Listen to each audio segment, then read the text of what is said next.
Today, we're going to break down a dramatic twist in the world of boxing, a powerful warning that could reshape the future of the sport. Jermall Charlo, a superstar in his own right, has stepped forward with a bold and somewhat surprising message. For Terence "Bud" Crawford, his words are simple but piercing. Crawford will be slow against Canelo. Now, this isn't just a casual comment.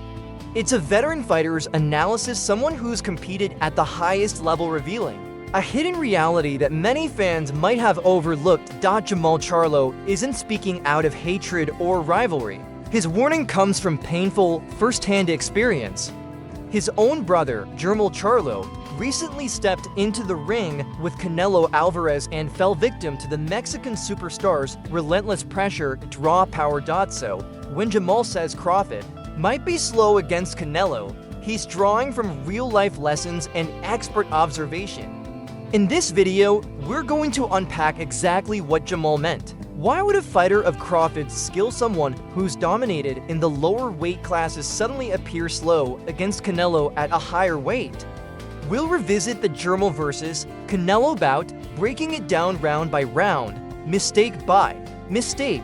We'll analyze where Jermall's timing faltered, where he gave away position, and how Canelo exploited every weakness. Then, we'll link those exact points back to Crawford. Is there something in his fighting style, his rhythm, his movement, his preferred range that might expose him to the same dangers Jermall faced? Jermall, having trained alongside his brother and sparred with him countless times, has a unique and intimate understanding of what went wrong in that fight. And that makes his warning to Crawford not just speculation, but a calculated projection. So, this isn't gossip. This is boxing analysis with depth, insight, and credibility.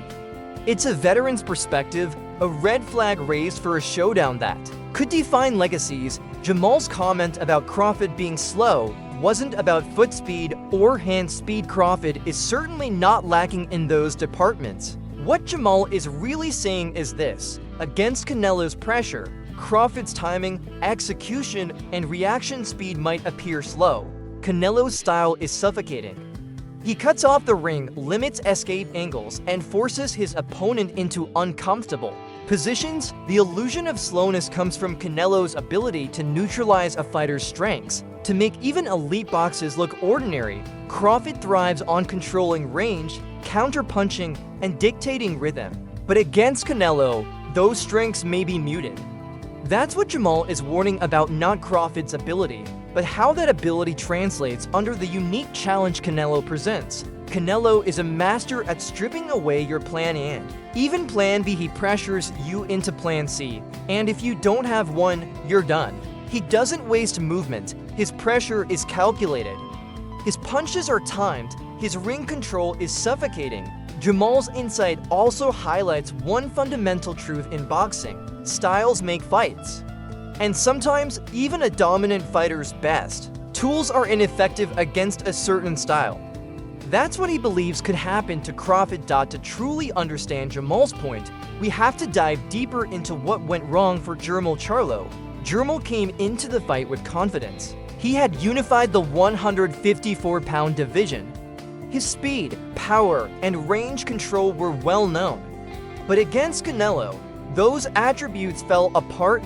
So what happened? Jermall tried to meet Canelo head-on. Instead of sticking and moving, using the jab to maintain distance, or using angles to escape pressure, he stayed in Canelo's preferred range, up close and inside, where Canelo's hooks and uppercuts are most devastating. Jermall was forced into exchanges that didn't favor him. His movement, which once looked sharp, became reactive instead of proactive. He jabbed without moving, remained in the pocket too long, and Canelo began timing him with ease. They weren't catastrophic errors, but small, repeated ones. And against Canelo, that's all it takes. Jermall sees a similar risk for Crawford. If Crawford ends up being reactive instead of controlling the rhythm, if he starts stalling instead of adapting, the fight may slip away. Crawford is a genius in the ring, but that genius may be smothered by Canelo's consistent forward pressure. Let's also not forget the weight factor.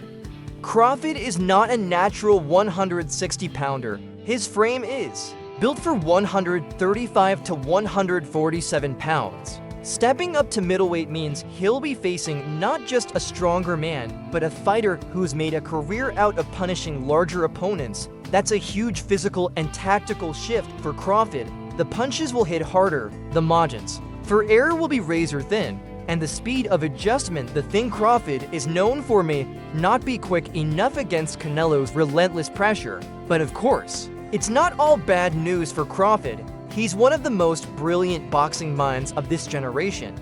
A multi-division world champion, a switch hitter with knockout power in both hands. He can read opponents like a book and adjust mid-fight, better than almost anyone. However, against a fighter like Canelo, those strengths may not shine the same way.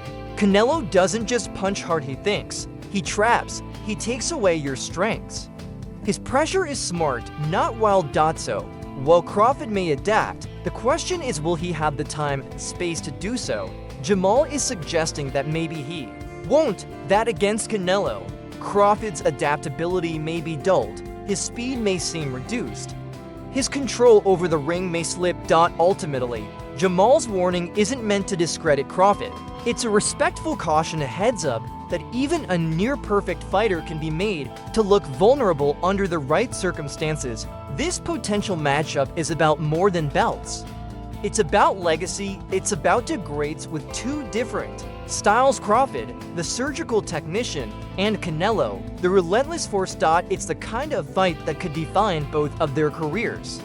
And Jamal Charlo's perspective adds another layer to that story. It reminds us that at this level, it's not always the big punches that matter, but the small gaps, the minor hesitations, the split-second reactions that change everything. As this epic showdown approaches, let's appreciate not only the power and skill these men bring, but the mental game, the strategic complexity, and the hidden vulnerabilities that could make all the difference. No matter what happens, we're in for something unforgettable, a battle of styles, a battle of wills, and a true legacy fight.